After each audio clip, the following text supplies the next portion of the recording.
Olá, tudo bem? Meu nome é Alberto Chaves para mais um vídeo para você de História do Brasil. Hoje nós vamos trabalhar a mineração no Brasil colonial. Você quer saber como começou a mineração no Brasil? Como aconteciam os contrabandos? Você quer saber os efeitos que a mineração geraram no Brasil? E você quer saber como o nosso ouro também serviu para financiar a Revolução Industrial Britânica? Quer saber de tudo isso? Quer mesmo? Então acompanhe o vídeo até o final. Com certeza você vai se deleitar nas informações que eu tenho para você. E se você gostar do vídeo, dá uma like, se inscreve no canal e assina assina a notificação lá, o sinozinho que tem lá no cantinho. Bom, clica lá, toca lá para que você seja notificado quando novos vídeos forem postados, ok? Mas vamos deixar de conversa, de balela e vamos ao que nos interessa, que é a nossa aula de história. Alberto Chaves, vencedores pensam positivo. O início da mineração é marcado principalmente pela encontrada das primeiras jazidas de ouro na região de Minas Gerais por Antônio Rodrigues Arzão.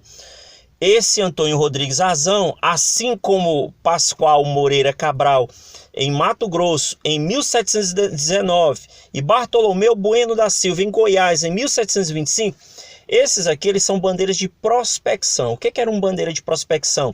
Era aquele bandeirante que tinha como principal função descobrir ouro, descobrir diamante. Então a função era exclusivamente essa. Então o ciclo da mineração acontece quando Antônio Rodrigues Arzão, em 1693, encontra as primeiras jazidas de ouro. E pronto, a partir daí, em todas as capitanias do Brasil, quando a notícia chega, as pessoas vão se deslocar para a região de Vila Rica, para a região de Minas Gerais. O fluxo populacional vai ser muito grande, isso vai mudar totalmente a cara de Minas Gerais, de Mato Grosso e Goiás, essas três regiões auríferas. As condições para o desenvolvimento da mineração no Brasil foram dadas pelo processo de desbravamento do interior da colônia, operado pelas denominadas entradas e bandeiras. Quero fazer aqui um diferencial para você. Qual é a diferença da entrada e da bandeira? As entradas eram expedições oficiais contratadas pelos portugueses para descobrir minério, ouro. E as bandeiras eram expedições de paulistas que eram independentes, que acabaram se aperfeiçoando em descobrir ouro. E esse tipo de bandeira era chamado de bandeira de prospecção. Não esquece disso, porque havia o bandeira de contrato, o apresador, ok? Mas tudo bem. Mas a partir do momento que se descobre as primeiras jazidas de ouro, lembre-se, todo ouro deveria ser destinado para Portugal. Pacto colonial, relação de exclusividade entre metrópole Portugal e colônia Brasil. Muito bem, com isso Portugal acaba montando a Intendência das Minas, um organismo para regulamentar a extração do ouro, que tinha como primeiro passo distribuir as datas, que eram os lotes de terras que eram distribuídos para as pessoas que queriam explorar. Geralmente eles recebiam 2 lotes, sendo que o segundo lote só poderia começar a ser explorado quando o primeiro fosse esgotado. Fiscalizar a atividade mineradora. Com a descoberta do ouro, com a possibilidade de descobrir ouro, havia uma série de tributos e encargos. Então, esse ouro ele começou a ser contrabandeado. Foram diversas formas de contrabando que a gente vai falar um pouquinho mais na frente, ok? E julgar questões referentes à mineração. Então, tudo aquilo, algum crime, algum delito, algum ato que tinha acontecido, era de competência da Intendência das Minas. E a cobrança de impostos pela exploração de áreas auríferas, o quinto. O que era o quinto? O quinto equivalia a 20% de todo o ouro que era extraído no Brasil. Entendeu? Era o imposto que era pago para Portugal. Gente, e não era só o quinto, havia uma série de tributos. Tinha a finta, a captação, a entrada. Então, esses tributos acabavam deixando desanimado os colonos que tinham interesse em encontrar ouro, os bandeiras e tudo. e acabava estimulando o contrabando. Daí porque nós vamos ver que o próprio Marquês de Pombal, nós vamos ter um momento só para falar do Marquês de Pombal, que acabou introduzindo medidas rigorosas de fiscalização com relação à extração do ouro, entendeu? Inclusive foram criadas as casas de fundição justamente para cobrança do quinto. Por quê? Proibia-se o ouro de aluvião circular. O que era o ouro de aluvião? O ouro em pó, aquelas pepitas. Então esse ouro, ele deveria ser recolhido, entregue nas casas de fundição, era derretido, colocava-se em barras e automaticamente já era descontado o quinto. Então as casas de fundição causaram enorme revolta entre os colonos. O trabalho que tinham para transportar o ouro até elas, a burocracia, as taxas e a dificuldade de contrabandear contribuíram para piorar as relações entre a metrópole e a colônia. Então as casas de fundição, ela tinha essa função. Inclusive nós vamos ter um movimento como a revolta de Felipe dos Santos, que vai ocorrer em Vila Rica, que ocorre justamente, uma das medidas é não pagar o quinto oriundo lá para as casas de fundição. E o Felipe dos Santos acaba sendo preso e morto com alto requinte de crueldade, mas isso é para um outro momento, ok? Muito bem. Como é que o ouro era explorado? Havia as unidades de produção. Essas unidades de produção estavam divididas nas faisqueiras e nas lavras. O que eram as faisqueiras?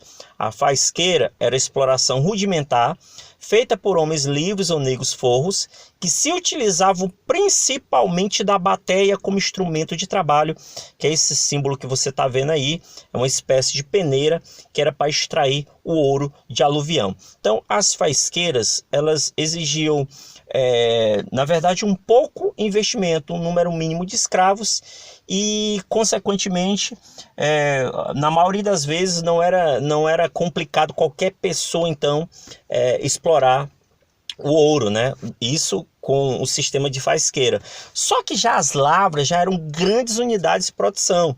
A exploração era em regime empresarial, feita por grande número de escravos, utilizando técnicas e instrumentos mais sofisticados. Então, havia uma necessidade muito grande de escravo. Bom lembrar que o escravo, que era uma peça, era algo valioso e caro. Então, nem todo mundo tinha condição de ter um escravo ou fazer esse investimento para extrair o ouro.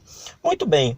Teve também a intendência dos diamantes, que no Arraial do Tijuca, em 1729, iniciava-se a extração dos diamantes. É bom lembrar que o diamante, ele se utilizava até como o dote, era uma forma de conquista. Muitos senhores que, quando queriam conquistar umas senhoras, eles jogavam na mesa aquelas pedrinhas e deixavam elas encantadas e faziam uma proposta, e acabava acontecendo matrimônios, né? Então o diamante, ele passou a se tornar também um minério muito valioso, na verdade. As terras foram arrendadas por homens de confiança, como João Fernando de Oliveira, que vivia com a ex-escrava Chica da Silva. Eu quero chamar a atenção, João Fernando de Oliveira, ele se tornou um dos maiores contratadores da história do Brasil. Se tornou um dos homens mais ricos, muito poderoso. Chegou a se encantar com uma mulher chamada Chica da Silva.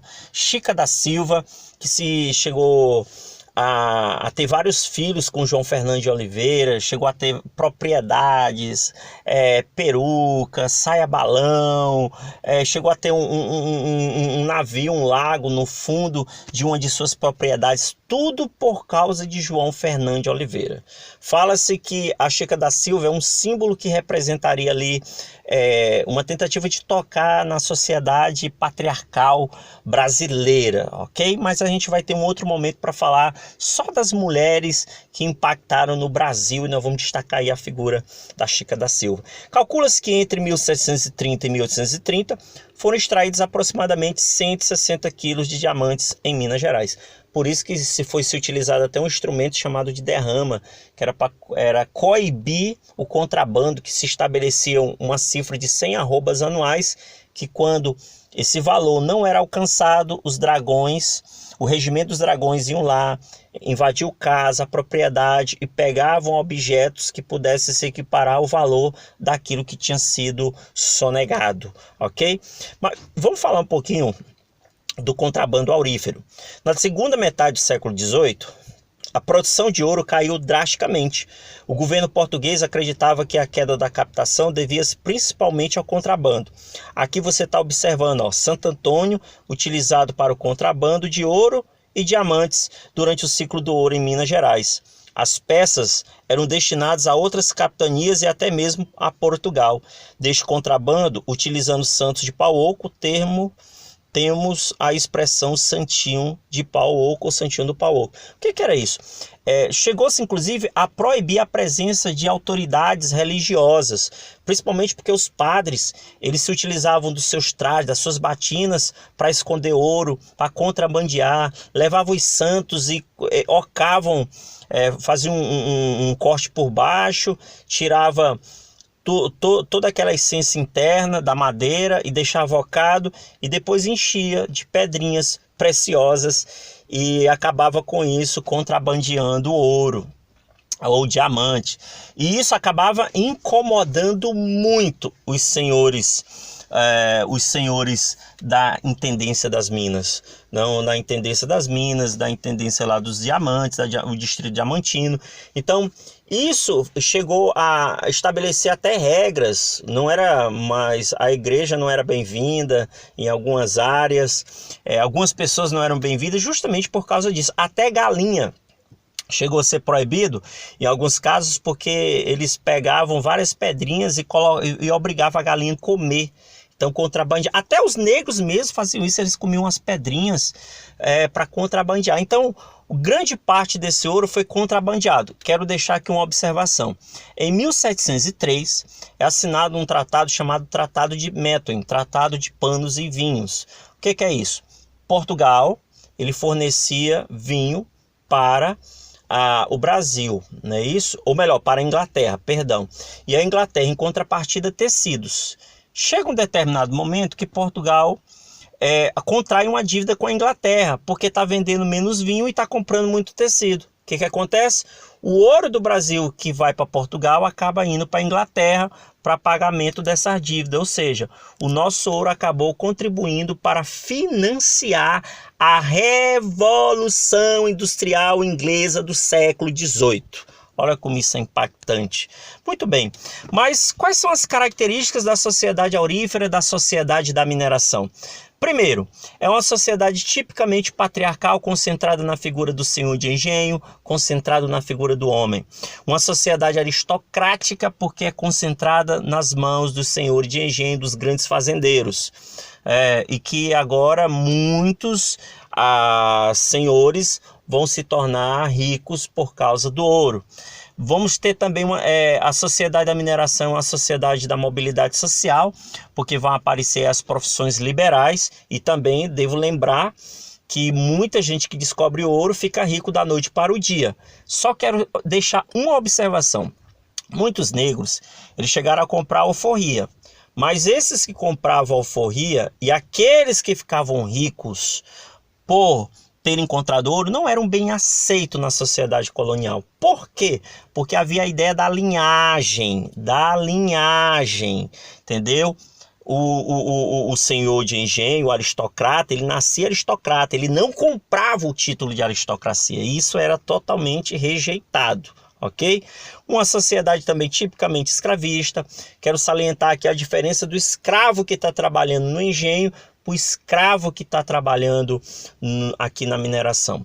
O escravo que trabalhava no açúcar, ele passava a vida inteira dele sendo escravo, morria como escravo. O da mineração, ele vivia em torno de 3 a 5 anos, uma média, um tempo de vida curto, devido às péssimas condições de insalubridade, mas durante esse interregno, ou seja, durante esse tempo, ele poderia encontrar uma pedra preciosa e ficar rico e comprar sua alforria. Então era uma atividade de risco. Ele poderia viver menos, mas ele poderia mudar a sua história e a história da sua família e das pessoas que ele conhecia, ok? Comprando a alforria dos familiares, dos amigos e etc. E uma sociedade tipicamente urbana, porque grande parte do ouro que é encontrado, ele vai sendo interiorizando o Brasil. Então essas pessoas elas vão se concentrando em cidades. A formação dessas cidades, por causa do comércio, isso vai gerando uma mudança no panorama social do Brasil. Eu quero até fazer uma comparação aqui. Qual é a comparação da sociedade açucareira com a sociedade aurífera? Por exemplo, a sociedade açucareira era patriarcal, a aurífera também. A sociedade açucareira era aristocrata, a aurífera também. A sociedade açucareira não tinha mobilidade social, já a sociedade aurífera tinha mobilidade social. A sociedade açucareira era bipolar, ou seja, de um lado os aristocratas, do outro os escravos. A sociedade aurífera ela deu origem à classe média. A sociedade açucareira é escravista, a sociedade aurífera também era escravista. A sociedade açucareira era rural, a sociedade aurífera era urbana, ok? Então, montou-se uma política de fiscalização. Em 1702, aqui retomando a intendência das minas, estipula-se o primeiro imposto, que é o quinto, 20% do ouro extraído. 1720, monta-se as casas de fundição, cria também a finta, que é um pagamento anual das capitanias das Gerais, aumentava à medida que o ouro esgotava, e a derrama. O que era a derrama? A cobrança do imposto com alto requinte de crueldade. Ok? Mas quais foram as consequências da exploração aurífera? Nós tivemos aí o desenvolvimento das artes. É bom lembrar que estimulou-se inclusive a vinda das artes, como por exemplo literatos lá do arcadismo. Nós temos alguns artistas também plásticos do barroco. Nós tivemos aí a entrada das ideias iluministas, que vão ser conduzidas principalmente por Sebastião José de Carvalho e Melo, Marquês de Pombal. Nós vamos ter uma aula só para falar do momento pombalino. Houve a expansão territorial e populacional. É bom lembrar que com o pessoal à busca do ouro e do diamante, eles acabavam interiorizando as terras brasileiras, deixando um pouquinho de lado o litoral e percorrendo o interior. O contingente populacional, porque com a febre do ouro, as pessoas saíam de diversas cidades, de diversas capitanias e se deslocavam para as regiões auríferas, Mato Grosso, Goiás e Minas Gerais. E nós tivemos aí as revoltas coloniais, como a revolta de Felipe dos Santos, que nós vamos falar isso aí num outro momento, ok?